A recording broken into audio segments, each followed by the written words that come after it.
I'd like to call the meeting of the City of Winnipeg's Appeal Committee to order. Today we have myself as the chairperson for the appeals today with my colleagues, Councillor Chambers and Councillor Mays.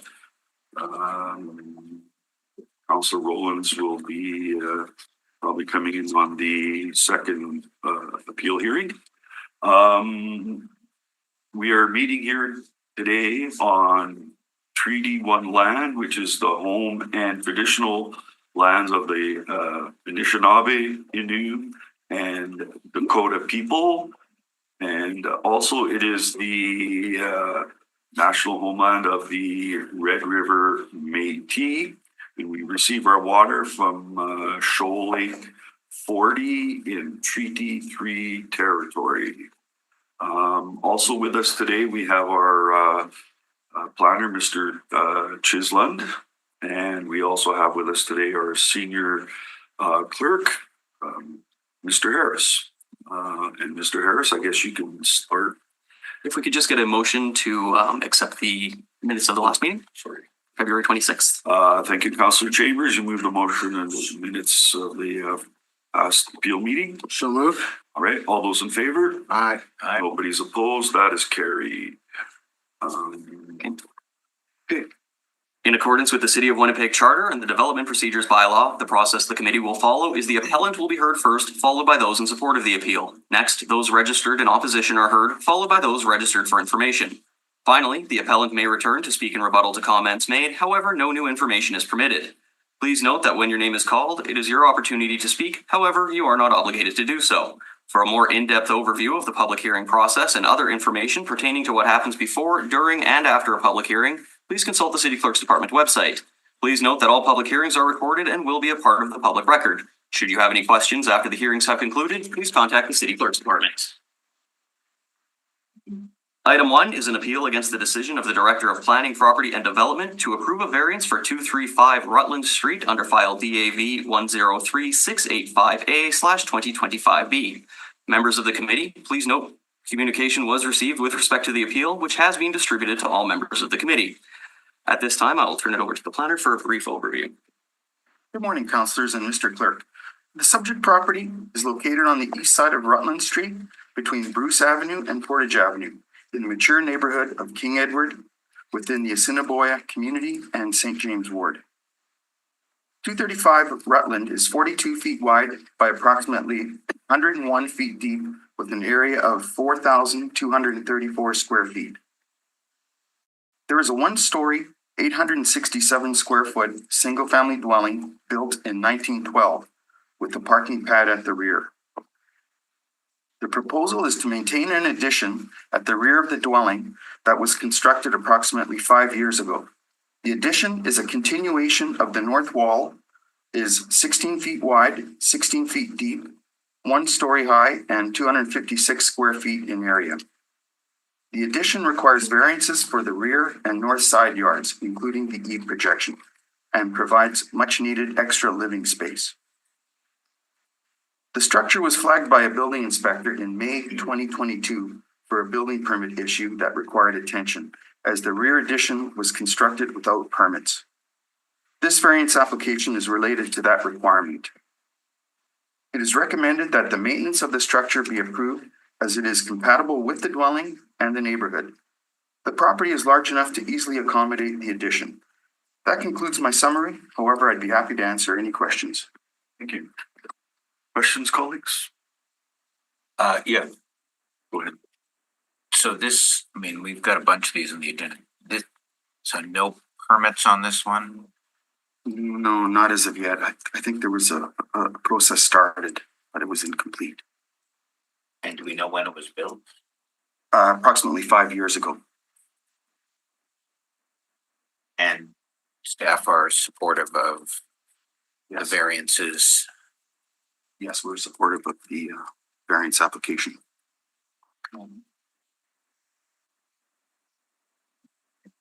Thank you. Good question. So with no permits, Paul, like from a electrical perspective, there was no inspections done for electrical or plumbing or anything? Not at this time, no, So we don't know how safe it is. that's correct. Yeah, that's it. Or questions from That's it. Okay. All right then, the appellant, Mr. So we didn't have anyone registered to speak in support of the appeal. Just to confirm with the gallery, is there anyone here to speak in support of this appeal? Seeing none, we can move on to those in opposition to this appeal. I'll start with the applicant. I'll call forward Dale Coates. Dale, if you'd like to come forward, you'll have up to 10 minutes to make your presentation after you state your name. Well, I went to the new 5-minute regime yet, and Brendan, Not yet, that does need to go through a bylaw. well spotted. Thank you. Hi, I've been working on this appeal since 2022. And I've supplied all the required paperwork for the You could just state your name for the record, please. Dale Coates. And I've supplied the documentation for the piles. I had to get a test done for a ground test, which was submitted and passed the original application. And I provided the proof of certified rafters. And I did have an electrician do the electrical. I tried to get a permit for the electrical, but because I wasn't through the stages properly, I was denied the electrical work to be done. And guess that's about it. Colleagues, do you have any questions? So you said you tried to get a permit, I but applied in 2022, but I ran out of the time. The permit timed out. You had 60 days, I think.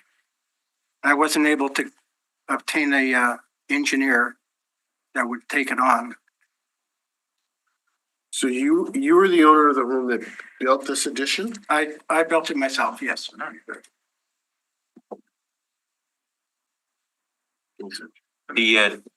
You're done? Go ahead.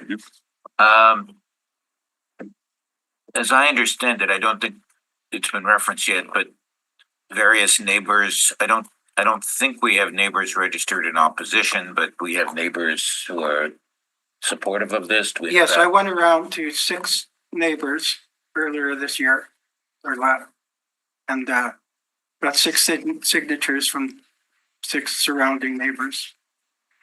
The house next door is vacant, but I did talk to the neighbor on the other side who knew that person that bought it.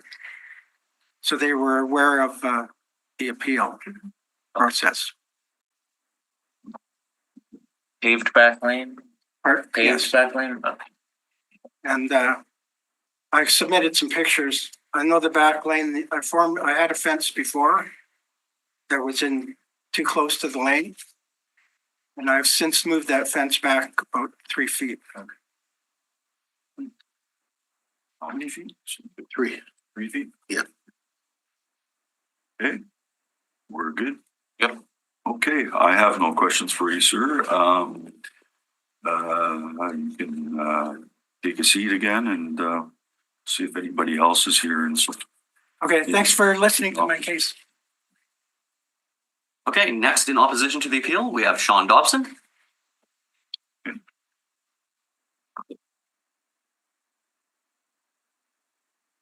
Thank you very much. welcome, Counselor. My name is Sean Dobson. I live in the area in St. James. When I first found out there was an appeal, I went down to 235 Rutland just to have a look to see what exactly it was. From the back lane, if you have a look, you've got a fence in the way and you can see a roof line basically. It looks like it fits. If you go to the northern portion of the back lane, you can have a look and you can line up the eaves trough and it appears to be very similar or slightly in from the existing building. So I thought that was good. So they're not infringing anymore. This is not a new structure because I found it on Google Maps. So it's been there for a while, and from what I could see, it looks very similar to the existing structure. Sure, I understand it's built without permits, but the variances, more than likely, if someone were to apply for those variances, they would probably be accepted because the actual building is so close to the property line that variances would probably be okay. Now, the homeowner, I understand this, he's built without permits, but right now we're going through the proper process to get the variances done so that he can move on. And at the end of the day, he has improved the property. The value of the property is going to increase. The use of the property is going to increase, and this at the end of the day be better for the city and for St. James. Thank you. Any questions? Yes. Firstly, I want to thank Councillor Dobson for coming down here and speaking.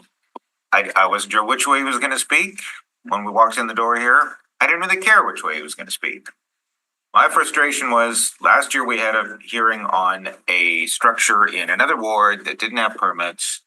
And after we make a decision to allow it to go ahead with some trees being added in, we have the area councillor saying, well, it's self-evident that it was terrible. And I mean, the area councillor never put anything in writing, never showed up, we're not mind readers here. So thank you to Councillor Dobson doing your job, coming down here. I appreciate it. So your views weigh heavily on my mind on this. So thank you for saying that. So, and I was called by the mayor's office last year on this stuff saying, well, and I said, look, we had a decision years ago that I opposed to allow building in St. Vital to proceed because it was housing, even though it didn't have permits. So I'm not sure why we would have one set of rules for St. Vital.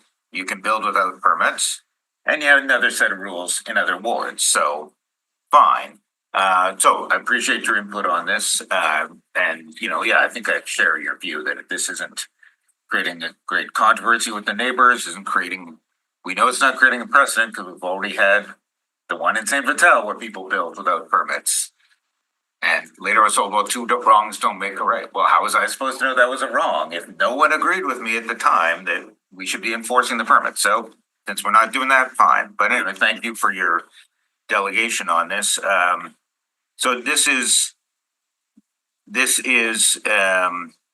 it's a single story, isn't it? Like you're saying, you can't see it you can see the roof line, but that's You can see the roof line. He's got a new fence. It's more than 3 feet from the property line. It appears to be a little more. You can actually park a car in part of it. So it is probably 5 or 6 feet from the cement back lane. So there's quite a bit of room.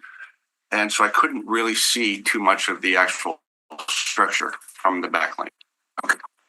And there no, this is for you, maybe it's for the stuff, but all I know about Rutland is your hard work gets massive sewer infrastructure thing going later this year. Massive combined sewer problems there. So kudos to Councillor Dobson for getting the Rutland, whatever, the big pipe that's coming. But this is in that section, isn't it? But apparently we don't hear staff. We won't actually see that. It'll be all underground. Yeah. But it's not like this is exacerbating our combined sewer problems, we're presuming. It's just an addition, so it'll make this house slightly bigger. Okay. Anyway, Good question. good, thank you. That's great. I don't think there's Yeah. any more. One more, but it's probably more so with the homeowner than Councillor. Question is, has the property been reassessed for your tax assessment with this addition? It will be. Okay. No, that's okay. Oh, let me see. That's it? That's what I mean. Thank you. Okay. All right. Thank you, Councillor, for showing up as Councillor Mays spoke, and always appreciate when you always inspect things before you say anything. So that's good. All right. Any other? Yes, we do have one more registered in opposition to the appeal. Terry Switzer, if you'd like to come forward.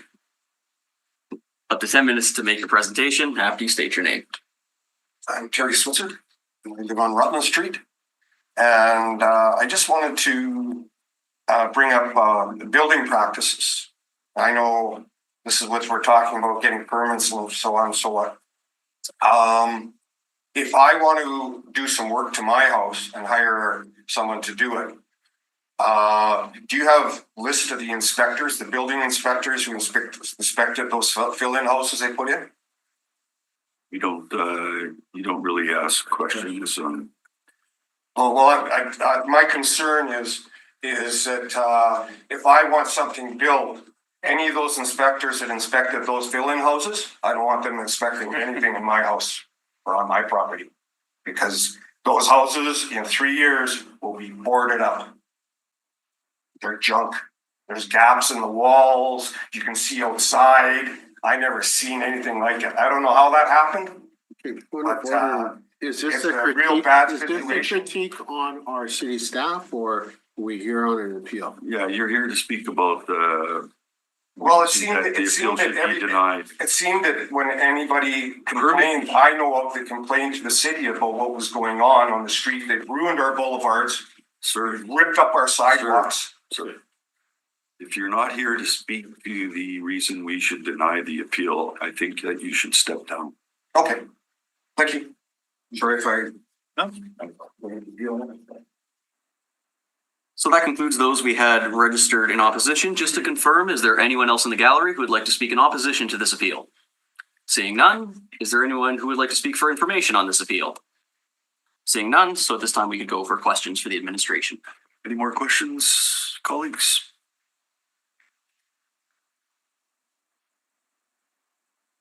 There's not an additional dwelling unit here, right? No, it's still a single family dwelling. Just CSO, combined sewer issues, but yeah, if it's just single family, then it's just single family, fine.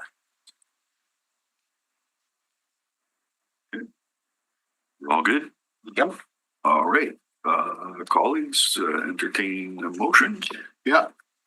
I move that the report of the Winnipeg Public Service be taken as read. All those in favor?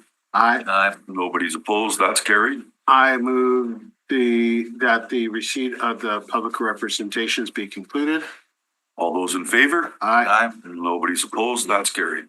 move that in accordance with subsection 2473 of the City of Winnipeg Charter, the variance is consistent with Plan Winnipeg and any applicable secondary plan, does not create a substantial adverse effect on the amenities, use, safety, and convenience of the adjoining property and adjacent area, including an area separated from the property by a street or waterway, is the minimum modification of a zoning bylaw required to relieve the injurious effect of the zoning bylaw on the applicant's property and is compatible with the area in which the property is to be affected or situated. In my supporting reasons, I'm supportive of the Public Services recommendation to allow this to go through in the sense of it does meet the requirements. The addition of this to this home does not create any additional density. And in terms of the building on the building property or the lot, it does not create any adverse impact or effect. So I'm willing to support this, allowing the appeal to be denied. Councillor Mays, any comments? I'll support Council Chambers' motion, noting that two things, I guess. I don't want to repeat myself too much here. I don't think I would say I would always support people who build without permits, but given the facts here, I would support denying the appeal. But I do have to say, I mean, I think I took a fair bit of abuse from a lot of different quarters when we voted to allow that garage to stand that had been built without permits. So I gotta say, maybe the people who weighed in on that can understand that, you know, it isn't, if we're gonna have we're gonna have new housing permitted in St. Vital with no permits, just allow it to go ahead because it's density, then I guess we better try and have the same standard elsewhere, which is let's not abuse the people who say go ahead and keep your garage even though it didn't have a permit. So thank you in particular to Councillor Dobson for coming down here and putting forward his position. That has a lot of weight with me. So I will support Councillor Chambers. Thank you, and I'll just make a comment. I'm in support of the motion to deny the appeal. Again, what I'm seeing here, and I've sat in on some appeals where the building or no permits were pulled.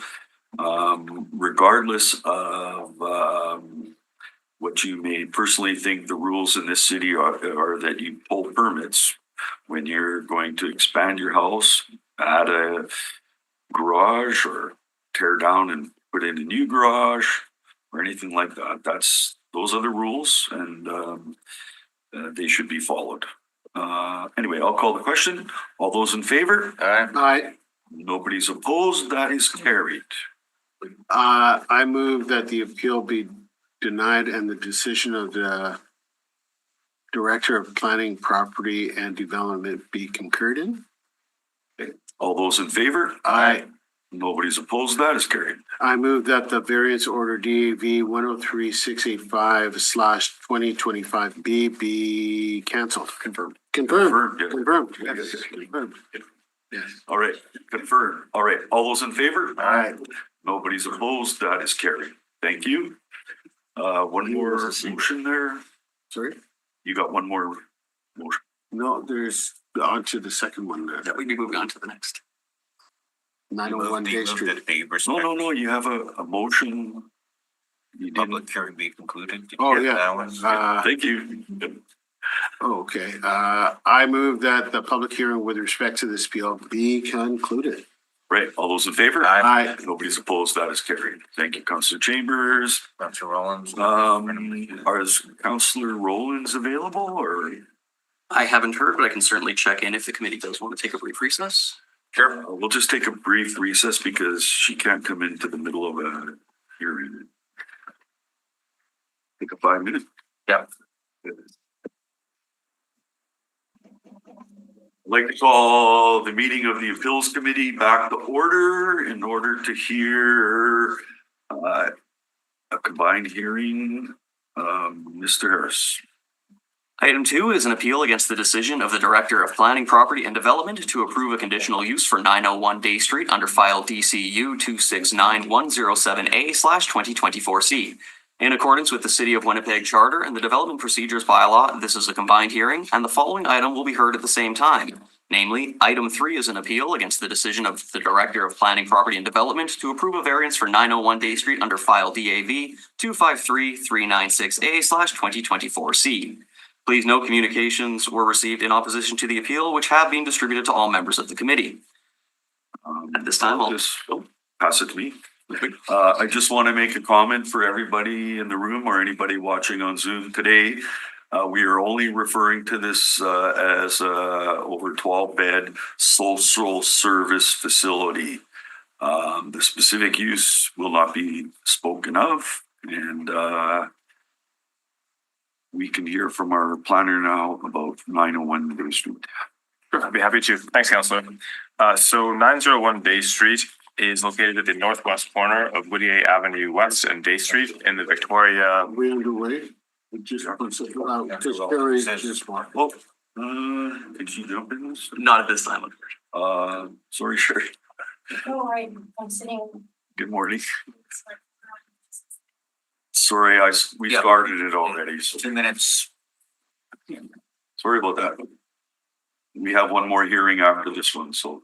hopefully- I'll pass in then, Okay, all right, thank you, Counselor. All right, the planner. Okay, Sure. So the property is located at the northwest corner of Whittier Avenue West and Day Street on the Victoria West neighborhood of the Transcona Ward. It is currently zoned RMFM, Residential Multifamily Medium District. It is in an established neighborhood, much area of Complete Communities 2.0, and it is 9,156 square feet in area. The applicant has proposed a two-story building consisting of 16 beds in a single-room occupancy building. The building would be clad with a combination of hardy board, acrylic stucco, and pre-sealed wood finish. It would have a lot coverage of 36.6%. There would be 6 parking stalls accessed from the rear lane. It would have a front yard of 17 feet, a rear yard of 28 feet, a north side yard of 7 feet, and a south side yard of 12 feet. There is an entrance facing Day Street with direct access to the public sidewalk. And there is secure bicycle parking located at the rear of the property, along with an enclosed garbage area at the rear of the property. In addition to maintaining 3 mature trees, the applicant has also proposed 6 new trees and 49 shrubs. The conditional use itself is required for 2 reasons. The first is that single-room occupancy uses are limited to 12 beds in the RMFM residential multifamily medium district, while the applicant has proposed a total of 16 beds. And then the second part of the conditional use is that accessory social service facilities are a conditional use in the RMF zoning district, hence the conditional use. The public service approved this and recommends it be approved. And then the variances, there's a few of them. I'll run through them, and if you have any questions about them, I'd be glad to speak to them.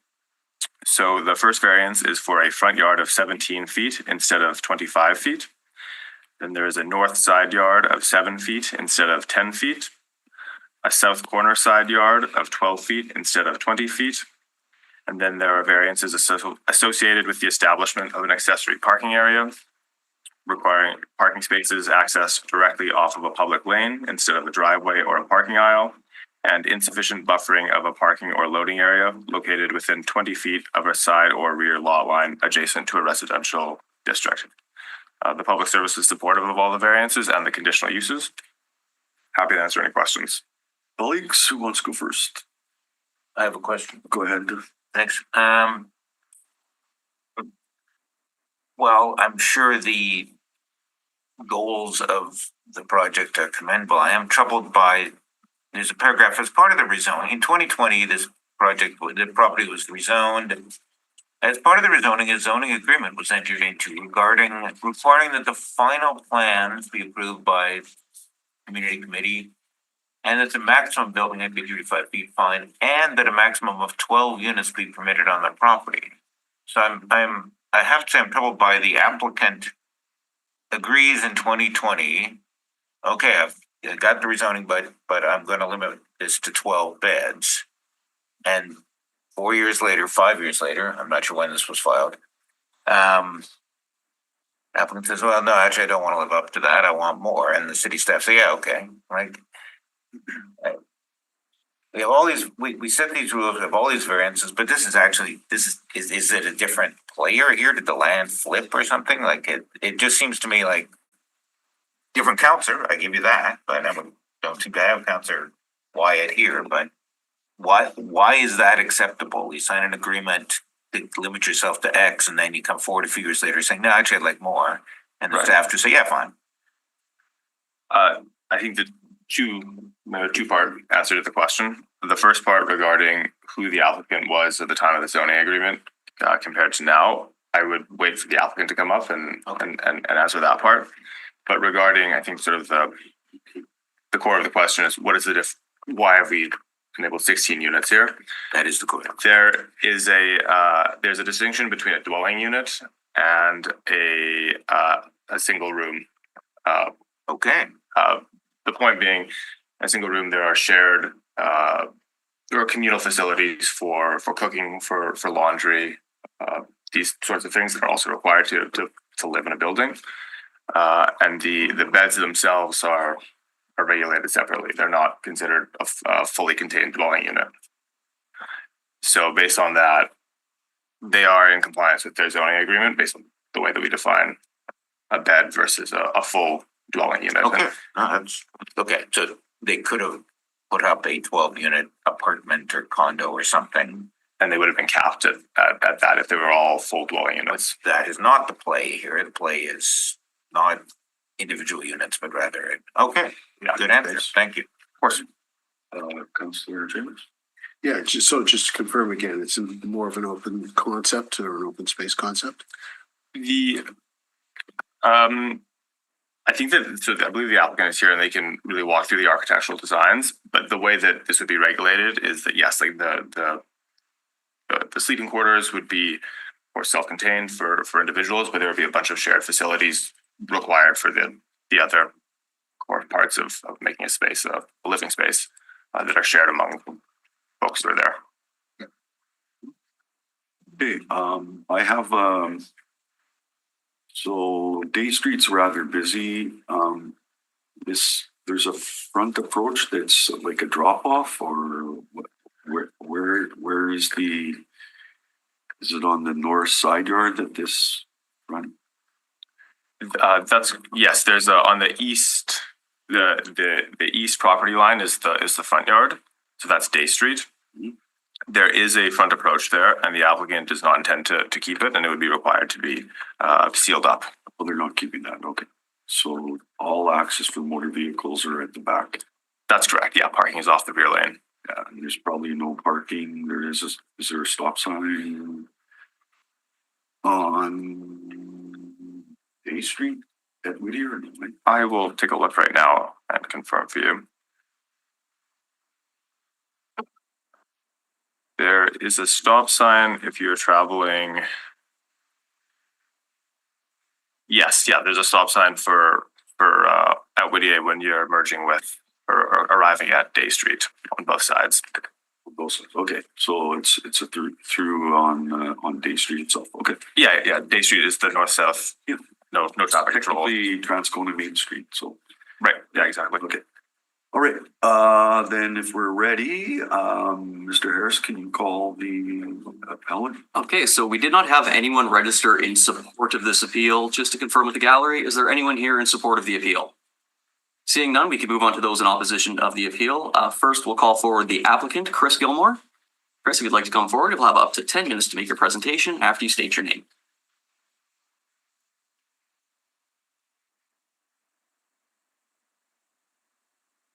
Thank you, committee. My name is Chris Gilmore, applicant and also the architect for the project. So I thought what would be best is just have a brief summary just to help provide some feedback based on the appellant's comments, but also might shed some light on some of the questions that were brought up just a moment ago. The proposed development is a two-story residential building consisting of 8 units on the second floor. So that's part of the clarification here. With communal living facilities and supplementary social support spaces on the main floor. This development has been designed to address the need identified by the Manitoba Inuit Association for safe and culturally supportive short-term housing for Inuit women and their children.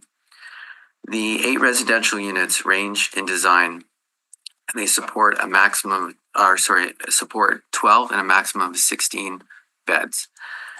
And they're in order to meet the needs of the individual women and as well their children. At the majority of the main floor space houses, like I said, communal eating, living, washing activities and laundry facilities. And then there is a small section on the main floor that includes 3 offices and a meeting room where the Manitoba Inuit Association can work with and support the individuals residing in the building. There have been many considerations that have gone into the design of the building, including barrier-free common areas, 20% of the units meet accessibility standards, emission targets. We are very conscious that this building is situated in a residential neighborhood and have designed it to work with the existing residential typology, including features that work to break down the mass of the building, such as slope roof lines, projected volumes, contrasting colors, and recess to split up the bulk of the building. The second story has been designed to appear lower from the outside with warm welcoming cladding, including around the main level of the building. The project aims to retain 3 existing trees and add more increase to the urban canopy. There is an existing derelict approach to Day Street, which will be removed, and Boulevard repaired, underscoring the Manitoba Inuit Association's commitment to supporting the neighborhood and improvement of the streetscape. Just to clarify, the the program layout of the second floor where people will be sleeping is based on a configuration to allow for up to 16 beds, but it is designed as 8 units where some units are just a room and some units are multiple rooms, given that we would want to accommodate flexibility for single women or women with children. So that would be the reason for calling it 8 and family units. Providing the Manitoba Union Station with an appropriate, well-designed and engaging building is our goal for this project, and we have proposed design, our proposed design incorporates important aspects of urban development and has been guided by the principles laid out by the City of Winnipeg. And just to speak briefly, just to a couple of the comments about parking from the appellant. So the concerns of the appellant were some of the considerations from the beginning of the design. In regards to parking, we are not seeking an adjustment to the required quantity of parking stalls. Zoning has determined that the minimum parking requirement on this project is 3 stalls and 1 accessible stall. The project exceeds this minimum, providing 5 stalls and 1 accessible stall, all of which are located in the rear lane off the back lane.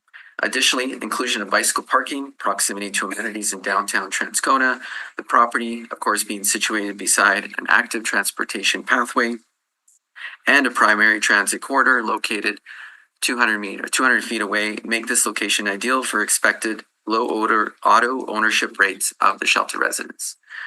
As you know, as the nature of the project and particular considerations regarding safety and security of the residents, you know, we made sure that part of the design features, including the exterior of the building, were intentionally designed to use residential features so that it does not read as a particular building type, but it fits within the context of houses and residential neighborhood.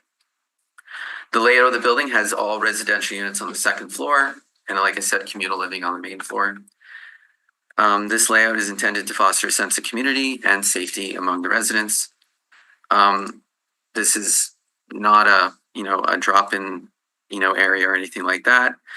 It does have offices that are included on the main floor, but this is purely for helping the residences in the building and supporting them interior, inside, not for the public.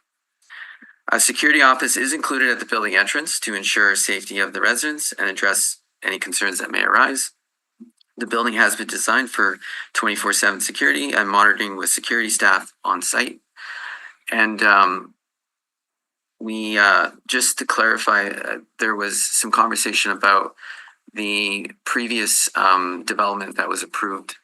So there was 12 units. It was a mix of 2-bedroom and 3-bedroom units. And so here we're recommending substantially less beds, substantially less amount of people that would be occupying a residential development in this case. Now we have Karen Joy and people from Manitoba Inuit Association that are registered to speak. But if you do have any questions around the operations of the building, or if you had any further questions that would be about any other items that were brought up to the appellant, they would be available to answer any of those questions as well. I think my colleagues will have questions for you. Okay. Thanks for your And presentation. I'll leave it at that. Thank you. For your presentation and explaining how actually there's less of a population living in this building, given the direction of this one. Councillor Mays? Just one, I think, building height is 31'5". I think technically we're allowed more, but we wanted to stay within the 35 cap that was given in the zoning requirements based on the previous proposal. That was so 31'5", I believe. Thank you. Yep. Councillor James? Yeah, it's currently an empty lot right now, correct? Correct. There's no back lane or anything. There is a back. Yeah, there's a back lane. That's Parking is parking. off. Oh, okay, yeah, okay. Yeah, I see that. Is that it, Councillor James? Yeah, that's it. I have one question. Okay, so parking's off the back lane, which is fine, and you've got a variance going for that. But you're meeting all the parking stall requirements. Appreciate that. There's mention of shrubbery and trees. So on the south side, which is where you would approach the back lane from Whittier, on the south side, is that, do you have shrubbery that's sort of, you won't be able to see a big asphalt or whatever you're using for park installs? So along the south edge of the property, right adjacent to the back lane, there are vegetations or shrubs that will be, and I believe there's 1, 2, 3, 4, 5, 6, 7, 8, 9 shrubs that are located within that corner. There's also a fence that's only 4 feet high that'll be added so that it'll screen the parking. 4 feet high? 4 feet high. Yeah, that's a requirement on a corner, right? That's correct. Do you have a fence on the front? No, we don't have a fence off the front yard off of Dave. Okay. All right. Actually, that's all the questions I have. Thanks. Was there any further questions? Okay, thank you. Okay. I'll call forward Karen Jock, also in opposition to the appeal. Karen, if you'd like to come forward, have up to 10 minutes to make a presentation after you state your name.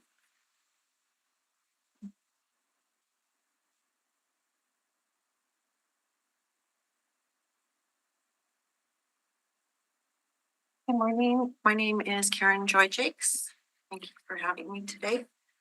Speak up just a touch, please. Sure. Thank you. I'm getting older.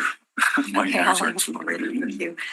Thank you for having us here today. As Kristen said, this is not an addiction center, a drop-in center.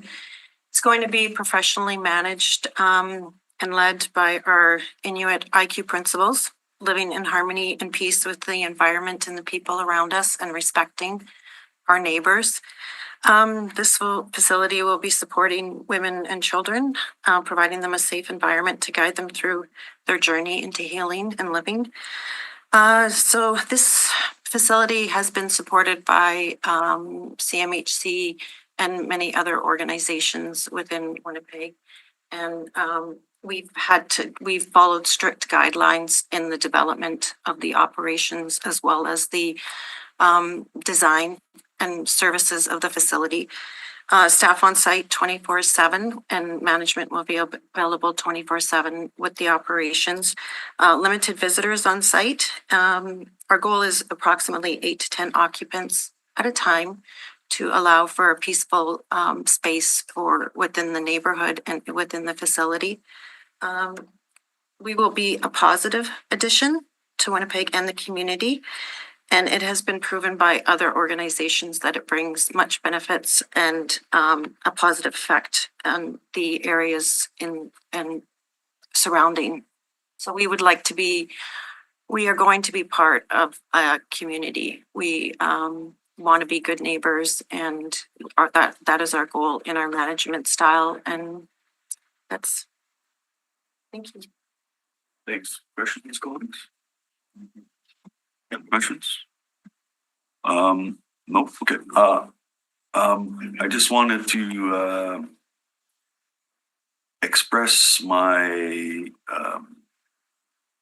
hope for the Inuit in Winnipeg. A number of facilities have opened to serve people who end up living in Winnipeg for various reasons, and I just wanted to thank you and your colleagues there for the efforts that you're putting in to accommodate Inuit women and their kids. Thank you. I appreciate that. Thank you. To invite you to the opening of Tunga Park. We just renamed a park in St. Vital. That's exciting. Yes, I love to invite. We love it. We will make sure that happens. Okay, also in opposition to the appeal, we have Nastania Mullen. Apologies if I mispronounced that. You pronounced it perfectly. Excellent. You'll have 10 minutes to make your presentation after you state your name. Good morning. My name is Nastania Mullen. I am the CEO for the Inuit Association of Manitoba and the Manitoba Inuit Association. As my colleagues expressed, the work that has gone into this is not a lighthearted, and I wanted to take the time to thank the planning department for their tireless work and our collaboration with them. As it was mentioned, this has been well thought out. we want to make sure that Inuit are in a place where they feel welcomed, but also contributing to the local economy and also contributing to the local neighborhood. This, we decided through internal discussions and through scrutinous applications that Transcona was an ideal location for the facility of this nature. I'm going to keep it very brief. That's all I wanted to say, and just present myself to see if the councilors had any questions geared towards me. Thank you. Colleagues? No. No questions. We have no questions, and thank you for your work as well. Thank you. Thank you so much. Also in opposition to the appeal, we have Donald Vanderhooft. I didn't know he's one.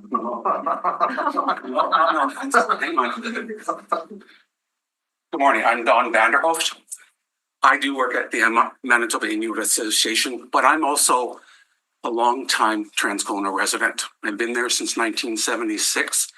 Transcona is a wonderful place to live. It's a caring community. It's adaptable. It has become very multicultural in the last few years. I remember years ago, and I look at it today, and I see what my grandkids are going to school, and having this building will just expand that and allow us to be more welcoming into our lovely community. So that's all I have to say in support, in opposition to the appeal. Thank you again, sir, for your presentation. So that concludes those we had registered in opposition to the appeal. Just to confirm, is there anyone in the gallery who would like to speak in opposition to the appeal? Seeing none, is there anyone who would like to speak for information on the appeal? Seeing none, in this case, we can move on to questions for the administration. Any more questions of the administration, colleagues? Nope. Okay. So where the explanation about the rooms, that seems to jive with what you were saying, that while there was a previous agreement that talked about 12 units, this is not necessarily in excess of that. This is just a different configuration. Absolutely, yeah, there's no concerns from the administration standpoint. Okay, thank you for clarifying. Of course. Great. Councilor Mays, would you be moving motions? Sure, so I assume, Mr. Clerk, we've got to do two separate, we've got to do the conditional use and then okay, here we go. I'll look for all right. Okay, I'll move that the report of the Winnipeg Public Service be taken as read.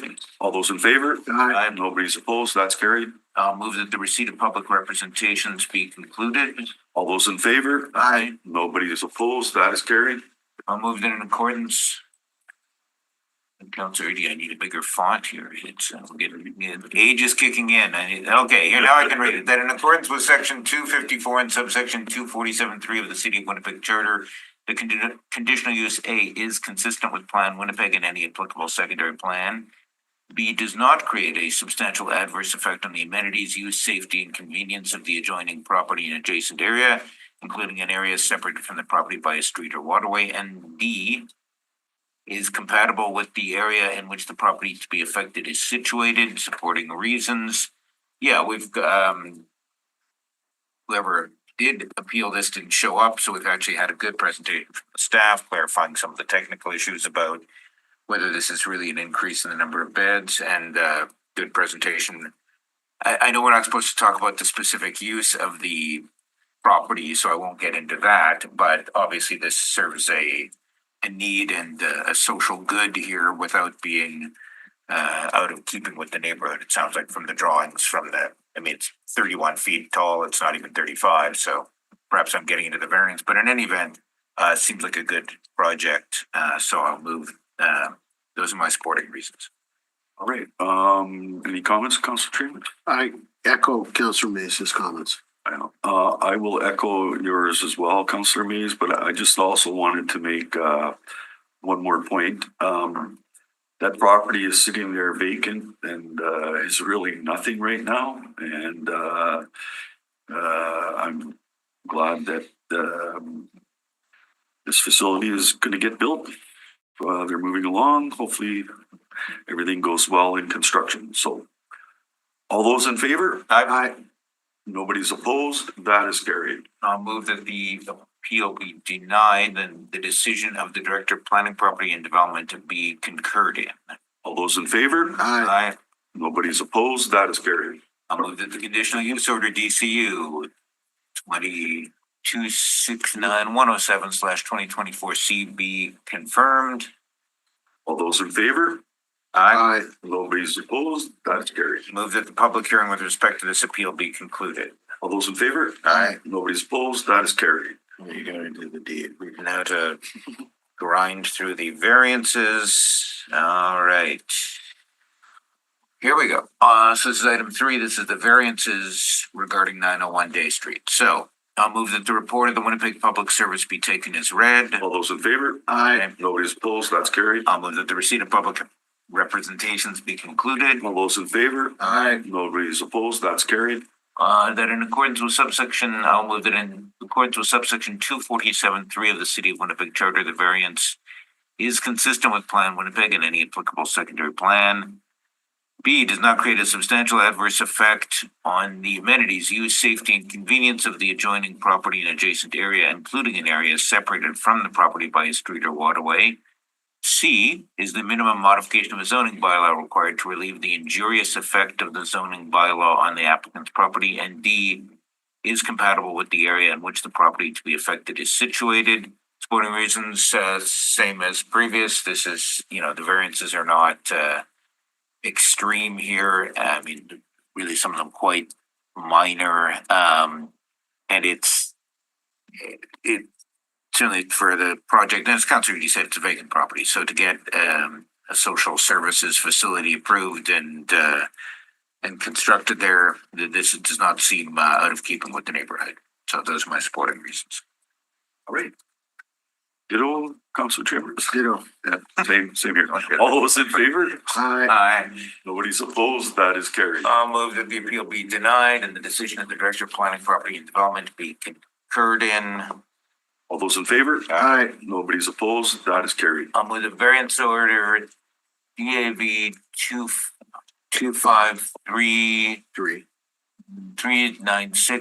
25396/2024C be confirmed. All those in favor? Aye. Nobody's opposed. That is carried. And I'll move that the public hearing with respect to this appeal be concluded. All those in favor? Aye. Nobody's opposed. That's carried. Thank you, Mr. Harris. Okay, at this time, we could move on to. Well, you don't have to say. Final item, nope. I'm gonna take another break. All right. To allow Councilor Rowlands to. There she's here. Well, She's in the gallery. Oh, is it the wishes of my colleagues to just continue on there? Yeah, let's power Okay. through Let's this. get through it. We're just gonna roll through it. I'll pull out the lawsuit. Oh, we're on the Minarski board.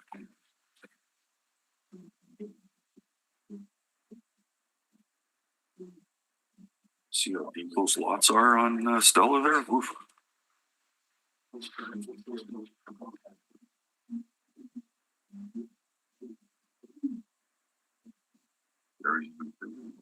Not just yet. Not just yet. Oh, she's talking to me.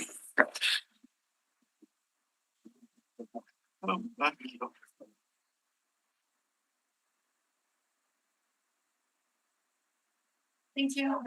Absolutely. Take care. Well, to get the computer fired up. I'm gonna break just to allow my time to come to the table. Go through downstairs. The housing short, the nurse shortage is a real thing. I was at the doctor's. I know we're on live. I know. Sure. I know. I know we're on live. Making Council Rowlands, so Yes. we're gonna move along then and Item 4 is an appeal against the decision of the Director of Planning, Property and Development to approve a variance for 725 Stella Avenue under file DAV 258070A/2024C. Members of the committee, please note communications were received in support of and in opposition to the appeal, which have been distributed to all members of the committee. All participants have been muted and will only be permitted to speak when called upon. Once you've been heard, you can either remain in the Zoom meeting or leave and continue to watch live via the city's YouTube channel. If any participants are currently watching the live meeting on YouTube, please mute your audio player now. I'll turn it over for a brief summary from the administration. thank you. The subject property is located on Stella Avenue between Parr Street and Mackenzie Street in the Dufferin neighborhood of the Monarski ward. The site is in the established neighborhood mature communities policy area, and the applicant owner is seeking a lot width variance to construct a new two-story, two-family dwelling. The subject site is zoned R2 and has a lot area of 7,362 square feet. It's mid-block with a concrete rear public lane and currently occupied by a single-family home built in 1910. The block also has single, two, and multifamily dwellings and uses that are also zoned R2. The existing house will remain on proposed Lot 1, and the proposed new duplex will be developed on proposed Lot 2. The duplex will have 4-foot side yards and a building height of approximately 23 feet. And in addition to the variance, a short form subdivision application is required for the approval of a plan of subdivision to create 2 new lots. In terms of collaboration, the applicant worked with the public service prior to and throughout the formal application process. And the public service supports the variance for the following reasons. The variance for 23 feet lot width is primarily due to the applicant keeping the existing dwelling on proposed Lot 1. Maintaining the existing dwelling is beneficial from a sustainability perspective as it enables the efficient use of an existing dwelling while still accommodating compatible infill housing. And the abutting lots at 719 and 727 Stella Avenue are comparable in lot width to proposed Lot 2 with a 24.75 feet lot width respectively. That concludes my summary. Thank you. Questions, colleagues? A couple of questions. I am troubled by that big a discrepancy, that big a variance. What is the, but Councillor, you made reference to depth of the properties, but I don't see that anywhere. So this is side to side split though, right? Not front and back. Yeah, side to side. The lot depth is about 150 feet. Okay. So deeper than, I mean, St. Vitalis standard would probably be 110. So this is, although we do have a weird number of 200-foot deep lots too. I'm a little surprised to hear that maintaining existing homes, I'm not surprised to hear it. I agree with the statement. Maintaining existing homes is, I mean, you hear this bromide about, oh, the greenest home is, the one that you can save and repurpose. We have not heard that. That is nowhere to be seen in the entire debate we're having around fourplexes, though. I've seen no reference, trace, admission of that at any point. So is that a priority for the planning department suddenly, or what great that we're saving an existing structure? It's just we seem to not be paying any attention to that in a rather large initiative. It helps in this case, and that's a large reason why the lot width ends up being 23 feet instead of typically 25 if you're splitting a 50-foot lot. So yeah, we support keeping the existing building as is. So what is the width that I could do the math if you gave me 5 minutes to work out the 150 deep by the 75, 50 something wide, shade, or 50 wide? It's about 50 wide currently. So if the DSSF goes through, they're splitting it 23, 27 roughly for the existing home. And that's primarily for like plan examination matters, building code. So the existing house still has a 4-foot buffer.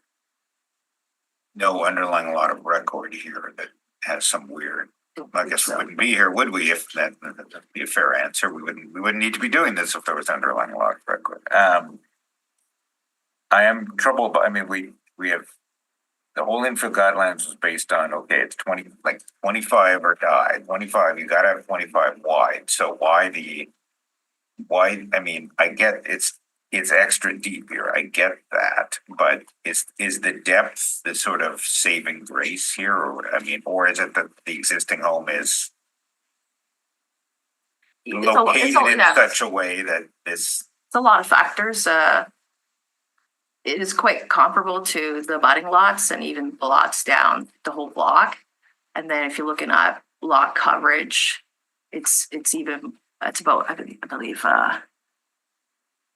25%. It's pretty comparable, if not generously less than all the other single family, two family, multifamily on that block.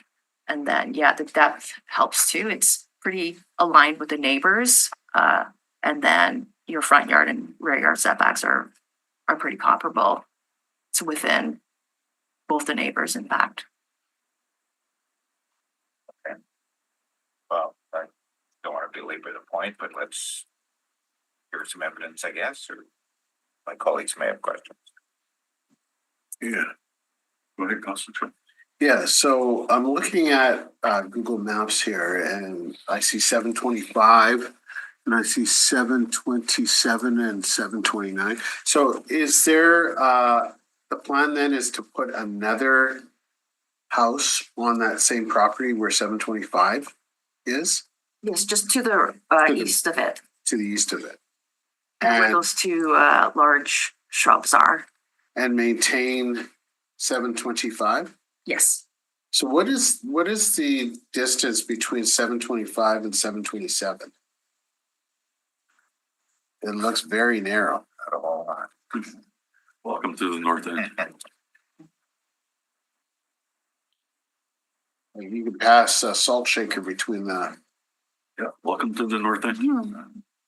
so Lots of those kind of properties. which one would be the 27 and which one will be the 23-foot wide? The existing home there will be 27 feet, so obviously the home will stay there, and then there'll be a 4-foot side yard for that existing house, and then from that house, the new house will also have basically 8 feet between those two, the existing home and the new home that's going to come up. What about 719? What distance will be between those two homes? 4 feet to the property line.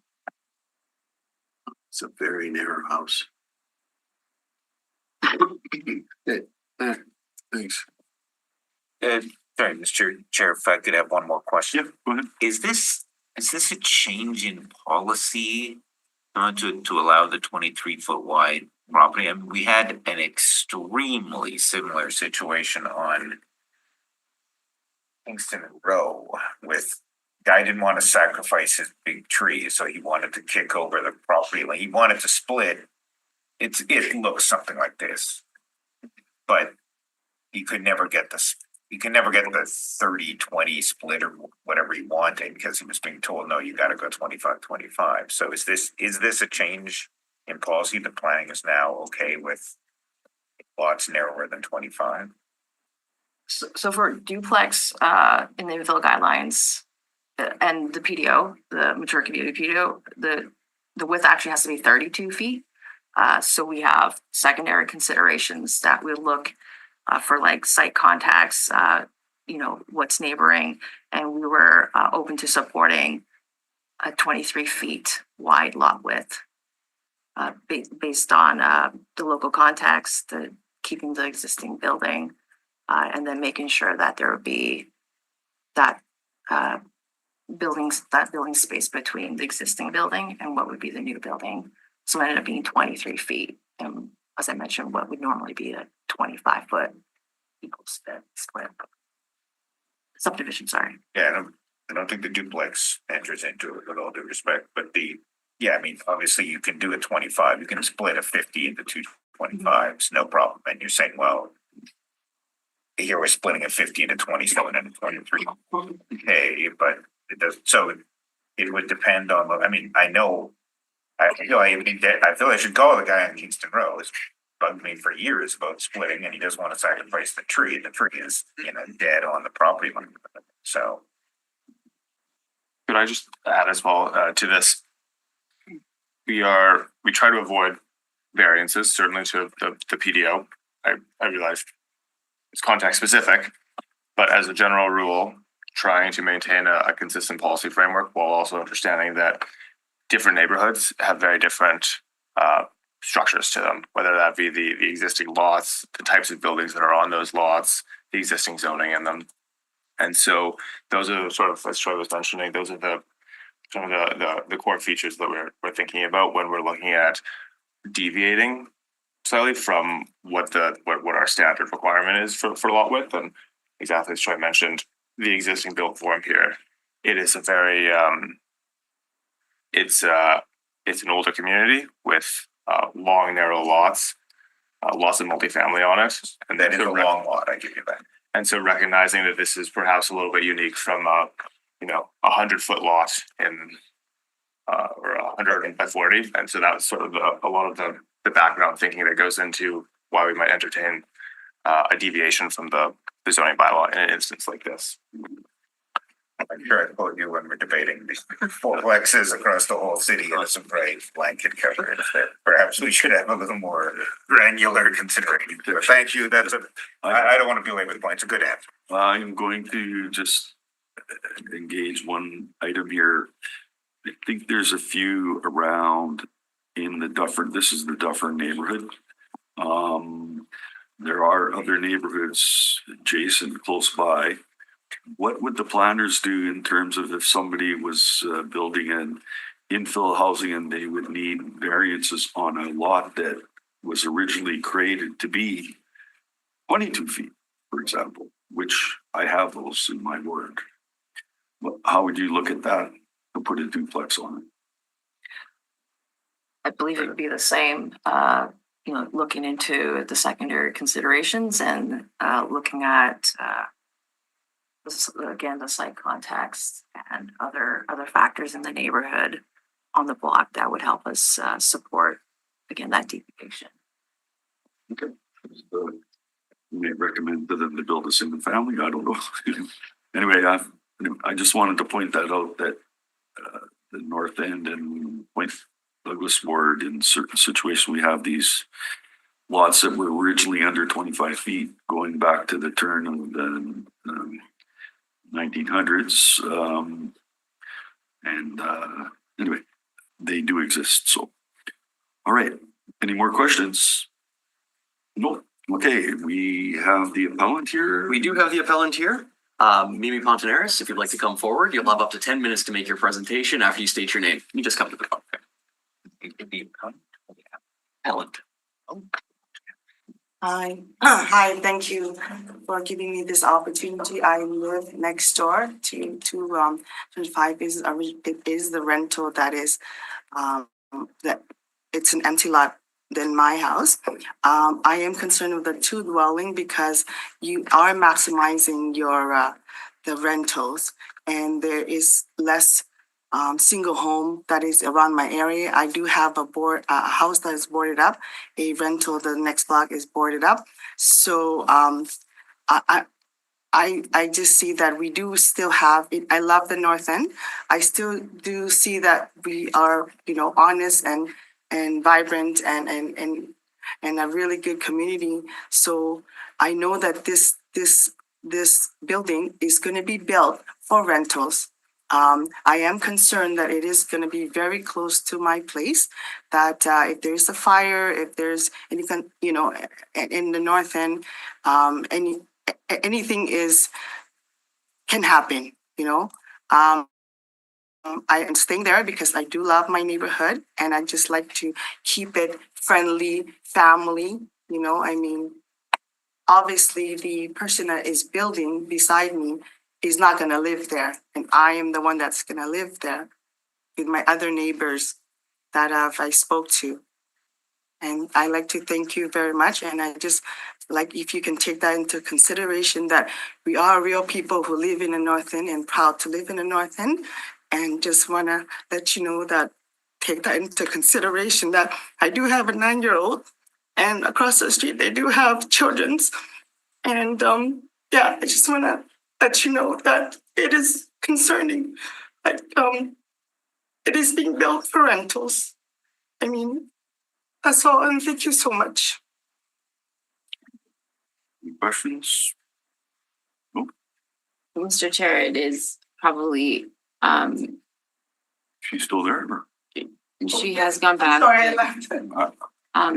We could have questions and then. Yes. And If then you we're would like gonna hear, question. just so you know the process. Yes. We're gonna hear So we've heard yours. Well, I think we're gonna have questions.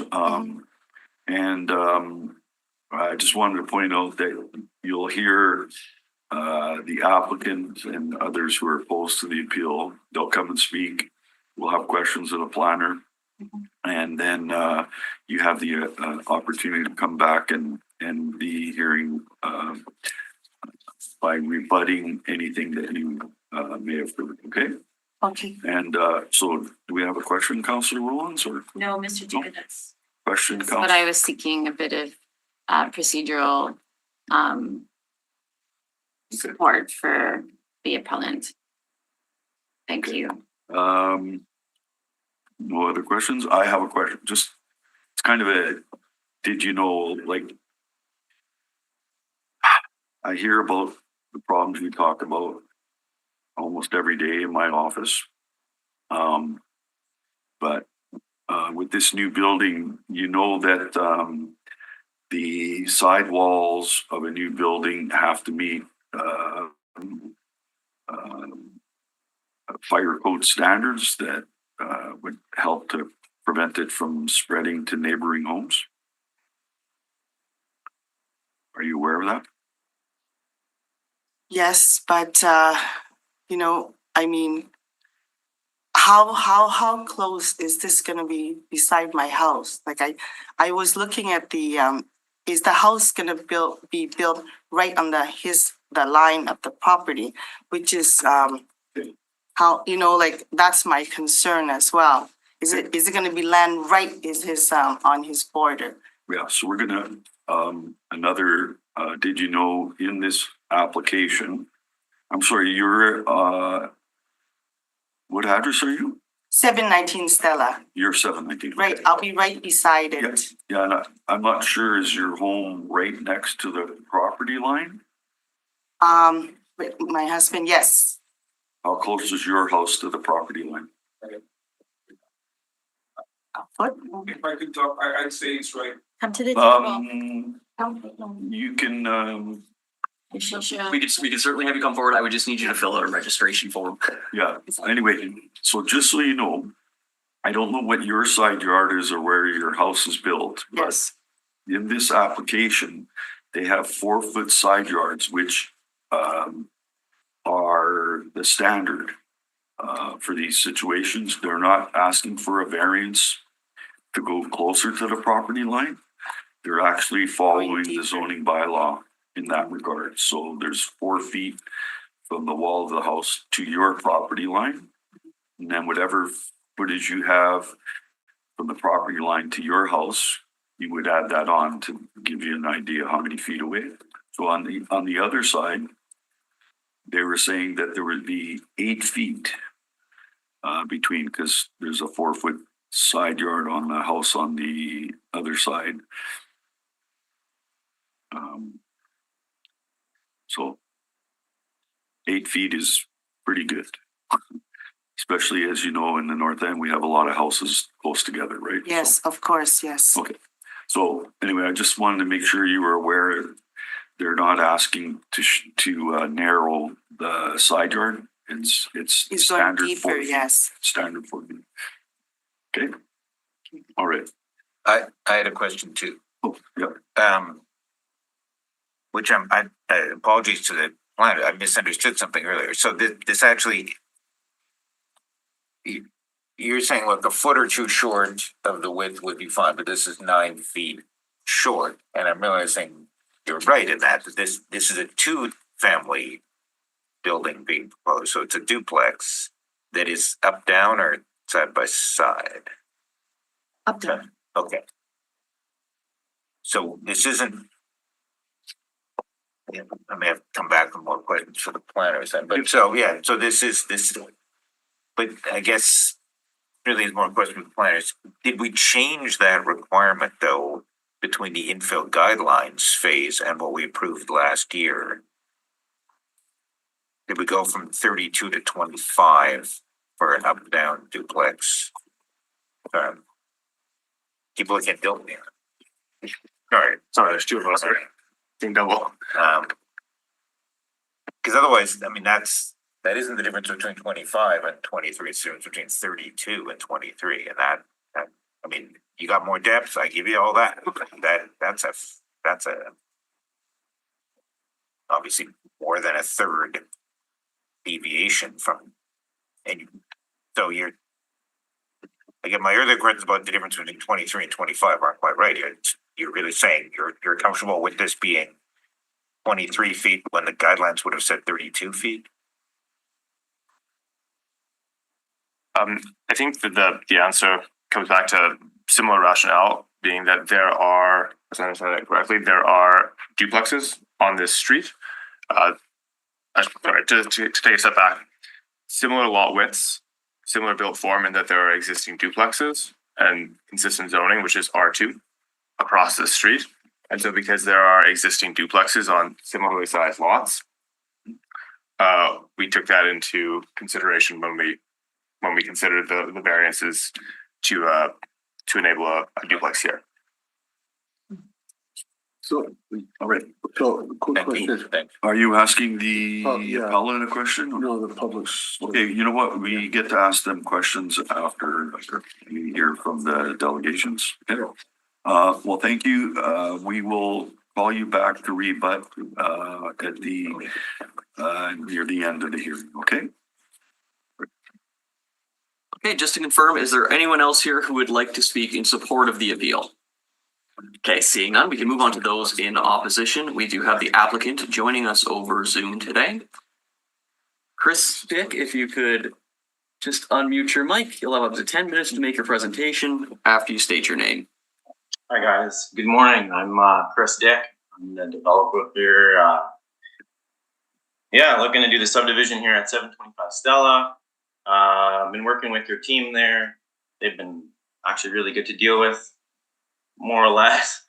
You guys need more people on staff so we can get some better email reactions. Other than that, you guys have been awesome. Looking at the property, whatever. We're trying to revitalize that neighborhood. We're trying to put in a new building.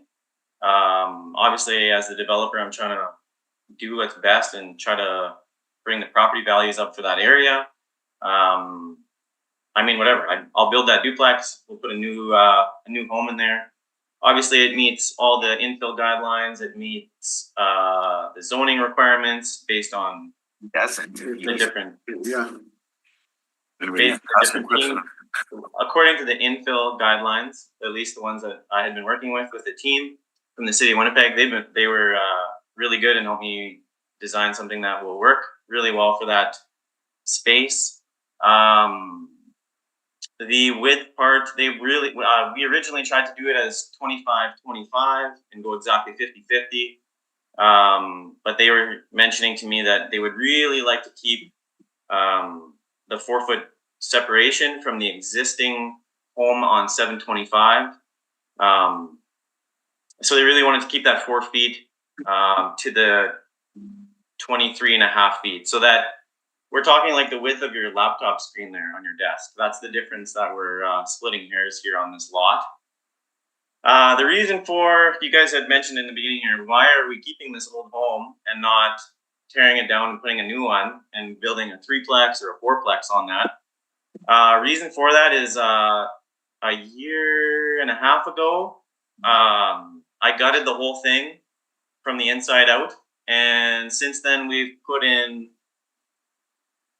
oh man, what have we all done there? We've done new flooring, new doors, trim, paint, windows are on the way. We've done some windows, we're doing some more.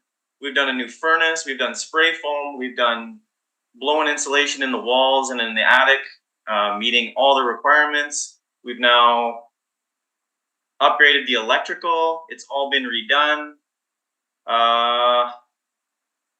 Touched the bathroom. Oh man, you guys, like we literally turned a 100-year-old house into something any one of us would have been happy to be living in nowadays. So that is why we're keeping the old home. It had good bones. The structure was awesome. Roof was good. Framing was solid. Foundation was excellent. 0 cracks. What else? Or about the new lot? Oh, and then the new lot, yeah, we actually scaled down to make sure that it, we could have, or I should say, I was looking at it and we probably, with it, if we would have kept a 25-foot lot, we probably could have fit a 3-plex and gone 1, 2, 3. In this case, I decided to actually just go with a duplex to maximize the occupants' living spaces so that they're not super pressed and crowded, and that way they would have an opportunity to all have a yard or like some yard space in the backyard. We are looking to move families in. All my properties that I have are all professionally managed. I mean, yeah, we are also working with some other groups as far as who's living in those places. It also depends on the needs of some of these women's shelters and who needs what. Yeah, looking at the signatures, she even got my current tenant on there to sign it. That was awesome. Do you guys have any other questions for me as far as what you guys would like me to address regarding? We will. The process is we ask you questions after you're completed your presentation. Are you completed it? Yeah. Okay, all right. Go ahead, Councillor Chambers. Yeah, so we're talking about a 23-foot wide property, correct? Yeah, 23 and a half, yeah. Okay, and then 4-foot side yards on either side? Yes, sir. Yeah. So that's 8 feet on a 20, considering the side yards, that's 8 feet of side yards. 23-foot wide property, that leaves 15 feet for the building of width. Yeah. Is that gonna be sufficient? Absolutely, yeah. Like as you can see in my plans there, we've got your average size. As far as square footage, we just, instead of being long and skinny, they're now just a little bit fatter. That's about it. Because we have the depth of the yard between me and my draftsman. That's what we were able to come up with and create. The kitchen is still the same size. Bedrooms, bathrooms, nothing changes. The height of the building is still the same. We're actually trying to make sure that we have a finalized 8-foot basement in that one, so that way the occupant on the main floor is still able to have like a full 8-foot ceiling, finished height 8-foot ceiling in the basement there. Yeah, we want to make it nice. Like, it's 2025. We have we can, in construction, we can, when you're building new and you're developing something, you do a lot of pre-planning and you have a lot of boxes to check, and you just got to make sure that you work with the appropriate zoning and the developers of the city. Just make sure you check all of their boxes so absolutely everybody's happy. And here we are. Okay, so just to clarify something though, Councillor Chambers, how deep is the house? So we know the width is 15 and a half. What's the depth of the house?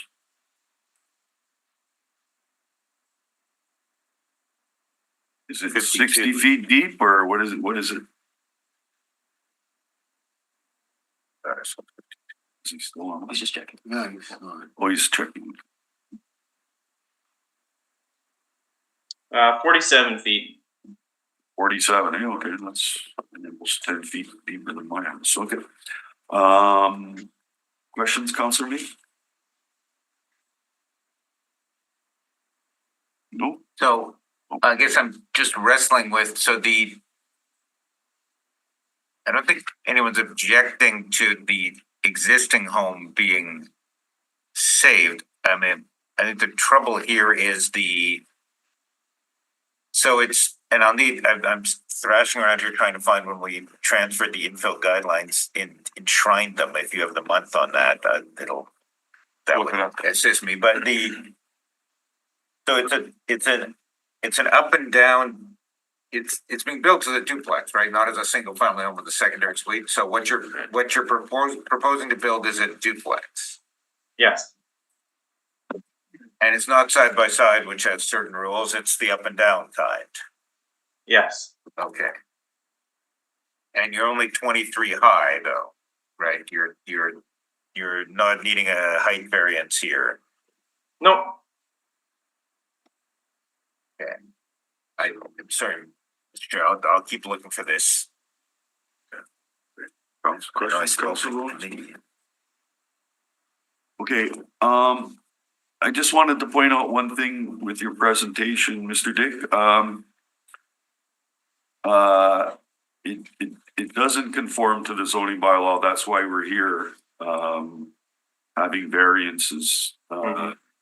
So I just wanted to make that clear for you, right? You've worked with the planners and you've worked something out, but ultimately it had to be varied because of the zoning bylaw, right? So just to let you know. So no more questions then? No, okay. Well, thank you for your presentation, Mr. Dick. And it is good to have renewed housing in this neighborhood. So thanks. Okay, at this time, we can move to those also in opposition to the appeal. Haven't had anyone register. There's no one in the gallery. Just state that for the record. We also haven't had anyone register for information on the appeal. So we could go to questions for the administration at this time. Yeah, can you give me a minute here? I'm trying to find when we.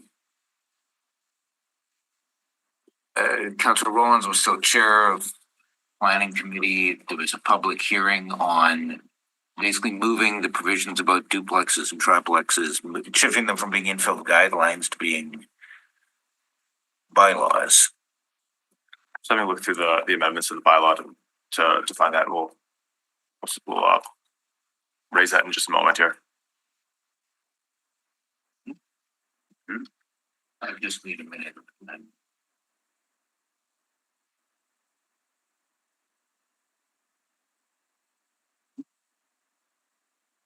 May 9th, 2024.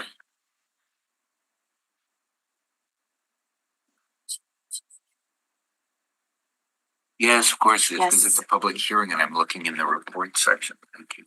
Could have taken several days. All right, here we go. Okay, so my question then, okay, so we enshrined. God, I'm trying to, my memory was we changed that, something to do with that 32-foot requirement.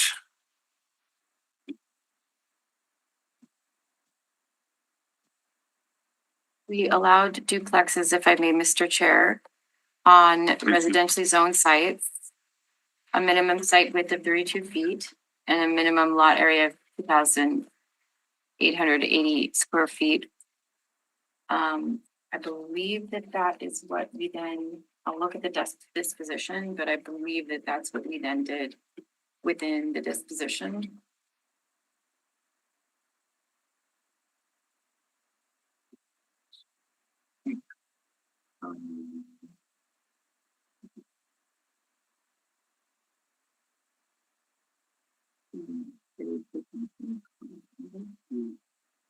We could add if the infill guidelines specified 32 feet of lot width for an up-down duplex, and the mature communities PDO also specifies 32 feet width for Okay, yeah, I'm misremembering, something got narrowed, maybe. That's fair, there's a lot of changes, yeah. So, okay, of course. Okay, so that's really my question then, Mr. Chair, is didn't we just, we said in 2021, 32 feet wide for an up and down duplex, probably wider for a side by side. But, and then we weighed in again in May of 2024 saying 32, and people could come and speak to it if they wanted to. I did, others spoke, Councilor Rowlands, to her credit, and the committee members made some changes to what was originally proposed. So I'm troubled. I mean, if this was 31.6 or something, whatever, but 23 feet seems like a pretty big variance on when we just said 32, and we said in 2021 and we said it again in 2024.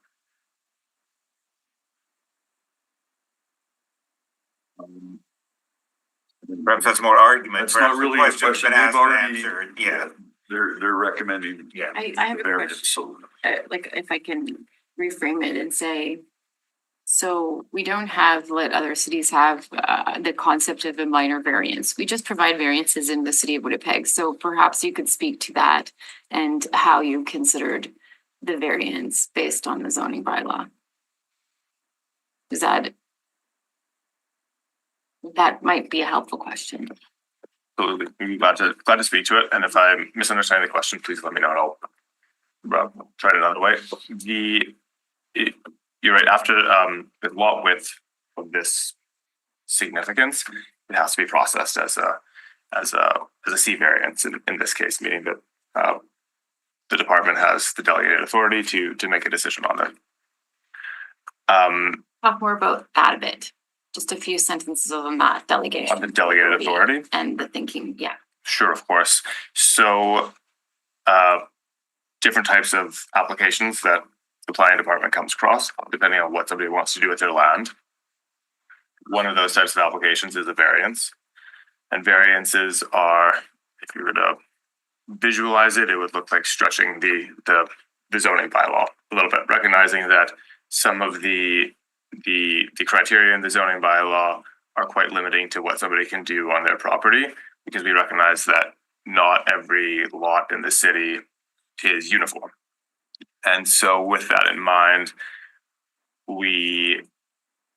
if somebody wants to apply for a variance, and in doing that, they can demonstrate that they meet the overall policies that the city of Winnipeg has adopted. So Complete Communities 2.0 being really important here, then we will consider that variance. And in this instance, because the lot is already zoned R2, and there are existing duplexes in the neighborhood, including an existing duplex north of this site on a 24.5-foot wide lot, and that the block is zoned R2, and there was clearly an intent for this area to be characterized by a mixture of housing typologies. The planning department analyzed the request for a variance and said, yes, it doesn't perfectly meet the zoning bylaw. In fact, it is a significant stretch. However, it is similar to what already exists in this neighborhood, and allowing the applicant to establish a duplex on this lot would be aligned with the goals of Complete Communities 2.0. And of course, if the committee disagrees with that judgment call, then by all means, please. So when we passed all these changes, I was, part of voting on the changes to the zoning bylaw. Did the planning department then have a idea of how many existing properties in the north end would not meet even 25 feet? Because you're like, if I own a lot and it's not being subdivided, it's 22 feet, for example. There was one in my ward. There was a couple across the street. It's automatically in violation and requires a variance if I want to build a new home on there, right? It would depend on if it has non-conforming rights or if it's a legally established lot. But yes, broadly, there's a whole bunch of legally established lots. Absolutely. In the north end that are under 25 feet. Absolutely. And I think we tried to recognize that, again, going back to the point that different neighborhoods have different characteristics, and the infill guidelines, when they were brought in, recognized the difference between Area 1 and Area 2 neighborhoods, meaning that in Area 2 neighborhoods, which includes this large portions of the north end and this specific neighborhood, that there's an existing form where there's a lot of duplexes and there's a lot of narrow lots, and we didn't want to bring in policy that would, or we wanted to bring in policy that reflected what is existing in the neighborhood, and to try and enable that built form to continue to some extent while tweaking it at the edges. Sorry, I should, speaking very broadly for the department, we were not involved in the initial adoption, so I should just caveat by noting that. But I think that's the general thinking of the area 1 and area 2 distinction and recognizing different characteristics. All right.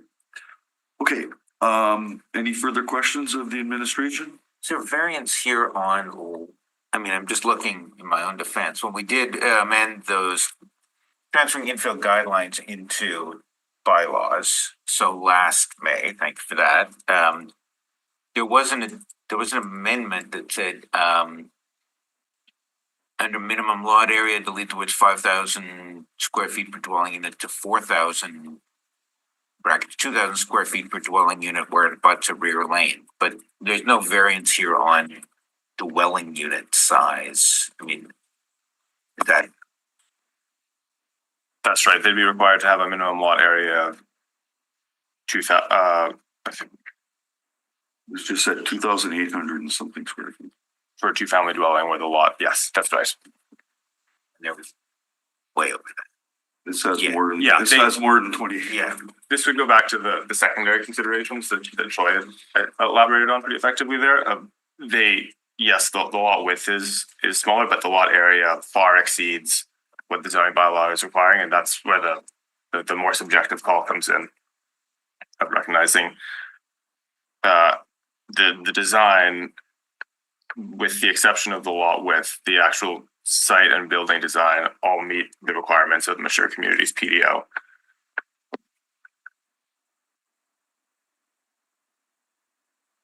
Any further questions? No? No? Okay. Mr. Hare, could you call up the appellant? Yes, at this time, I'll call forward our appellant, Mimi Fontaneris, to speak in rebuttal to any comments made. Just no new information is permitted. So you can respond to the things you've heard at the meeting. Okay, I understand the shortage of housing. I understand. I live in North End. I see what's going on. I'm not opposed to a building house next to me, you know. It's my concern is come and go, come and go, come and go. I mean, a single home, like I have no problem with that. Make new homes for more family. You know, I'm just concerned that with that being, I have a rental next door. I understand what's all about, and to add more, and I understand what he's trying to do. I've spoken to him about it. I fixing, reviving, that's right. A decent, family, not a like rundown home. I see what he's doing. I understand that. I mean, a single mother with children moving in, that's great, but to make more dwelling and, I'm just concerned, down to the bottom. I'm not opposing a building next to me, a family home, and somebody would be living in a neighborhood more than just a couple years, and that's the concern that I went around my neighborhood. That's around that we spoke about, that, we do have rentals around us. I understand that. I understand the concept, but I just don't want that maximizing it, more people. That's where I'm coming from. And thank you so much for having me. I'm gonna just, we heard from the developer. He talked about all his homes are managed, have a professional management company that tries to ensure that their properties don't get damaged by irresponsible tenants, because it is an asset they're spending hundreds of thousands on, right? Yes. Yeah, so are you like, Well, I don't know who manages. I understand that he did do all of that. I do have pictures. There's garbages around that house, beds, and there's garbages around the house, that existing house right now. Furnitures, couch on the side. Yeah, just piles and piles of garbage around that house. We'll have to call that in. You can But I don't know who cleans that. Is it, I don't want to say anything, No, they he's- clean it or? Somebody dumped it on there, so you call my office up about garbage. I wasn't aware. If you make my office aware, what you do is you file a bylaw infraction. They send down a bylaw officer to ascertain that it's there and they order the cleanup. So. Yeah, but there's but if garbages nobody, around, lots of garbages. the thing is, if nobody lets the city bylaw enforcement know that there's a situation like that, there's no order given, but. Yeah, and I'm But you sorry. probably get garbage dumped on your yard, eh? No, but I will clean up. You know, Well- but also I want to stress this, that I wasn't sure it was the month of the reason a tree fell, was on the property. And it and I don't know who comes and chop it and take it, but that tree still lay there like Okay. a month now. Okay. Thanks for letting us know. That's good to know. One question, Mr. Chair. There's I don't think we've had it referenced, but it's part of the evidence in front of, there's a petition here, or we, the undersigned, are opposed to variance such and such, and then a number of people have signed that. Is that people on the street? We don't have their On the address. street, all Stella. Okay. Also the lady that's living there, the rental, is opposed because she said it'll be so close to her place as well. And it's everybody who lives on that street that signed that. Renters, and I wasn't sure who to ask, but it was renters and owners all like, and yeah, so Okay, thank you. thank you. Okay, that's it, yeah. Okay. Thank you for coming and expressing your concerns. Thank you And for having me. somebody's gonna be moving motions in regards to your appeal. Thank you. And I'm not sure how it's gonna go, but Yep, thank you. okay. Thank you.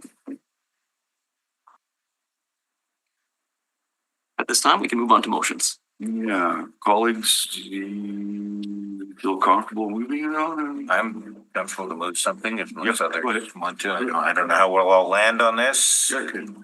Go for it. But the only one way to find that out. So, okay, I'll move that the report of the Winnipeg Public Service be taken as read. All those in favor? Aye. Nobody's opposed, that's carried. I'll move that the receipt of public representations be concluded. All those in favor? Aye. Nobody's opposed, that's carried. Okay, I have some sympathy for the appellants here, so I'll say that in accordance with subsection 2473 of the City of Winnipeg Charter, the variance is not consistent with Plan Winnipeg and any applicable secondary plan. Does create a substantial adverse effect on the amenities, use, safety, and convenience of the adjoining property and adjacent area, including an area separated from the property by a street or waterway. Is not the minimum modification of a zoning bylaw required to relieve the injurious effect of the zoning bylaw on the applicant's property, and D, is not compatible with the area in which the property to be affected is situated. Supporting reasons. I'm troubled by if it was a single family and you're supposed to have 25 feet and it's 23 or 23 and a half, then I would probably say, well, fine, because that's the cost of saving the existing house. I want to save the existing house. That's better environmentally. But it's a difference between 32 wide under the infill rules and 23 wide, which is what we have on the ground here. And that to me is just too big a variance to dance around, to excuse. I mean, the core of the frustration here, for me at least, is I get what the planners are saying. Planners have done their jobs here, I think, in defending this, saying, well, it depends on the context of the individual street and neighborhood. To hear that and then to have had a year and a half of, we need fourplexes citywide, A4 AOR everywhere. It doesn't matter the neighborhood. It doesn't matter your income level. It doesn't matter your history. Forget about saving existing homes. We need fourplex as of right. Like, either the context matters or it doesn't. So,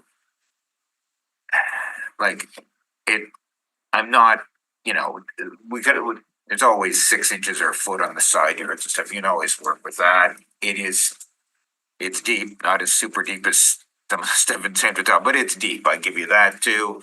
And that matters to an extent, but either we have these rules or we don't. Like so we have guidelines, we then enshrine them as bylaws, and then we're okay with a property that's like 33%, and I'm rounding off here, short of the requirement. I just find like, why have any rules then? Why not just, to some extent, why have this committee really? It's Wild West. It's always been a critique of this committee is there's no precedent. Everyone just does what they want. But I frankly don't want to set a precedent of we and I'm almost done, Mr. Chair. We're going to have this fight over fourplexes. And let's say we land on, if you have a back lane, you got to have 50 feet wide to have a fourplex.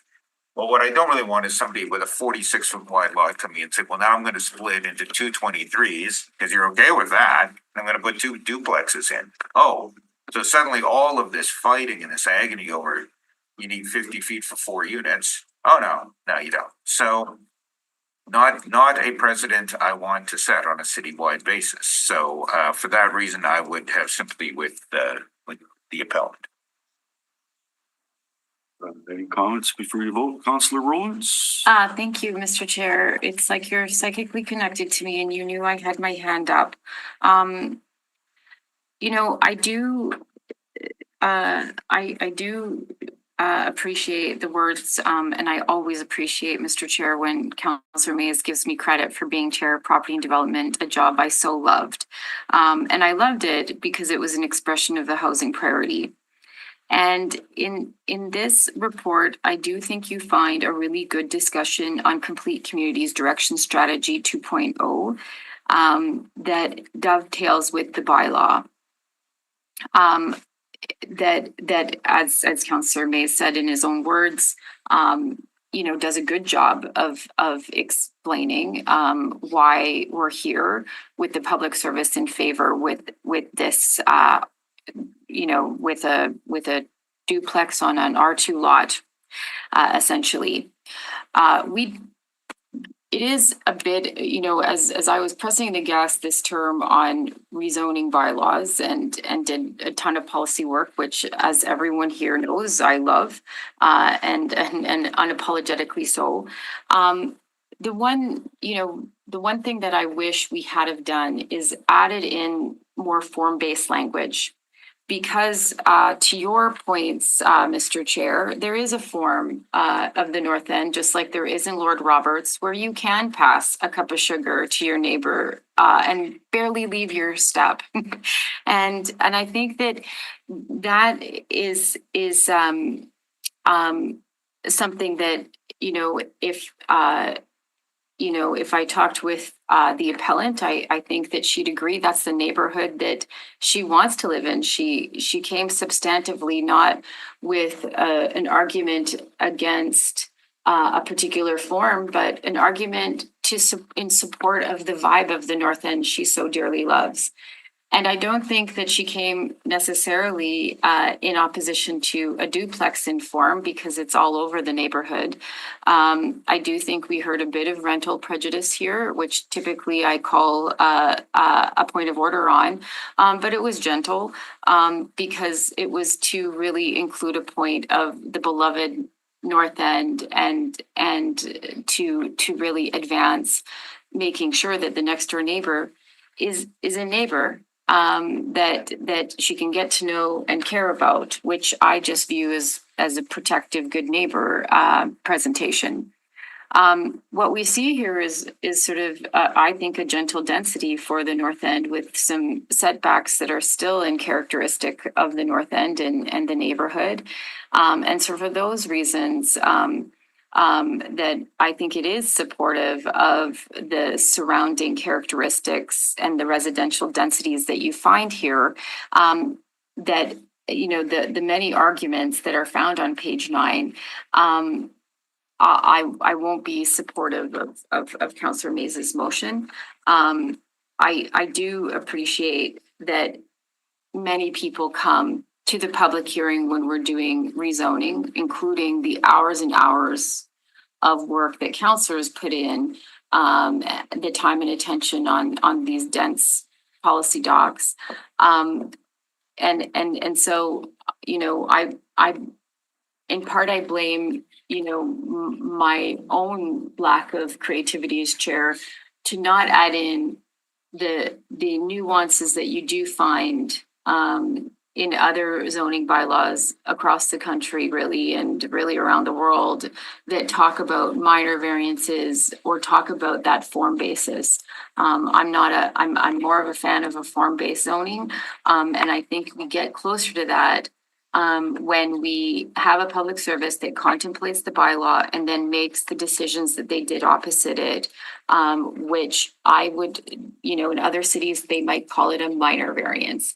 And so for those reasons and the reasons that I think it will create a building placement and landscaping, including the front yard and the backyard, that the applicant said he paid attention to when considering massing. And that I think the neighbors ultimately would benefit from, i.e. people engaged in their front and backyards. That's, you know, that's a good and happy neighborhood, a healthy community, and one that I think the public service in a very detailed report that I want to say is somewhat uncommon. These pages that they write on page 9 and 10. Very detailed analysis is the reasons why I'm supportive of the application, and disagree with Councillor Mays's motion, but you know, appreciate him throwing it nonetheless. Okay. Councillor Chambers. Yeah, so in looking at this, and again, picking up on the words that Councillor Mays had talked about, precedents. I mean, this is 23 and a half foot wide lot.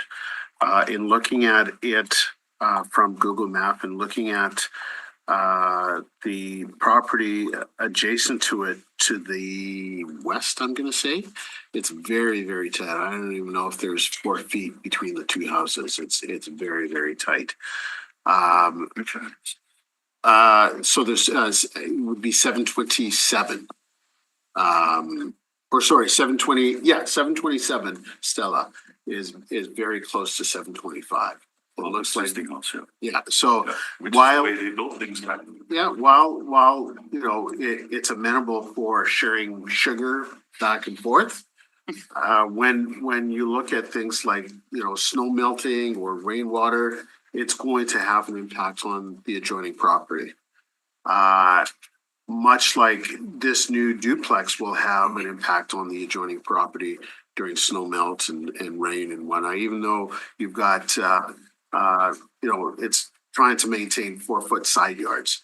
I just think it's going to be a very narrow, you're almost shoehorning a property or a house onto this property just based on the fact that it's 2.5 feet or 1.5 foot shorter than the 25-foot wide lot that we would normally associate with this type of development. So I know that there are other homes in the area that are similar in terms of what the side yards propose, but again, don't want to set the precedence of building on a 23.5 wide property where you're only limiting yourself to a 15-foot wide home.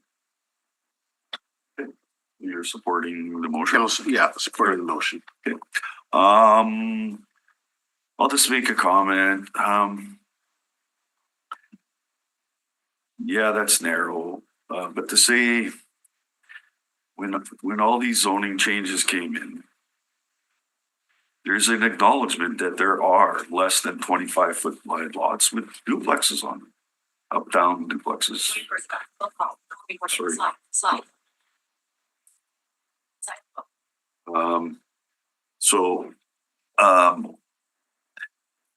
I think that this particular neighborhood requires revitalization and renewal, requires it. So far, I haven't seen any other property owners building new in the Dufferin neighborhood, although there keeps being a indication that they want to. Everybody's looking for a subsidy though. to make it work because, you know, various neighborhoods can only attract a certain amount of dollar value in terms of rentals. But this is a brand new home. It will have the fire coated walls that the old housing stock on this street and elsewhere doesn't have. There is a 4-foot side yard, which is provided as standard in the zoning bylaw in this circumstance, and that is regarding snow melt and so on and so forth. This particular developer had no control over where the house on 719 Stella was built. It sounds like it was built kind of closer to the property line, as far as I know. And so, anyway, I think I really respect that they're keeping the old house and they invested a lot of money. So there's no coming back. So, like, if you create a 23.5-inch lot, it's still going to be, even if it's a single family. Remember, even if it's a single family, this is an up down. Even if it's a single family, the same issues are going to come up because a single family requires 25 feet, not 23.5. I think the lot is large enough to, you know, for use of the renters, as that looks like what it'll be. It's hard to sell a brand new house in this particular neighborhood, so most of the new builds you will see are all rentals, and that's what I keep hearing from other developers. So, because there is an existing kind of form in the neighborhood, I'm not going to be supporting a motion to uphold the appeals. I'm going to call the question then. All those favor of the motion from Councillor Mays? Aye. All those opposed? I'm opposed. And the chairperson is opposed. So motion is defeated. Motion is defeated, so therefore the decision of the Director of Planning Property Development would remain in effect. Okay. All right then. So that means the appeal really isn't going to be upheld. Okay, good. And with that, we would just need a motion, the public hearing with respect to the I'll appeals. move that the public hearing with respect to these appeals be concluded. All those in favor? Aye. Nobody's opposed. That is carried. Thank you. And a motion to adjourn. Oh, Councillor Rosen moves the motion to adjourn. I Thank do. you. All those in favor? Everybody's in favor. Gets that front of the most. Look at this.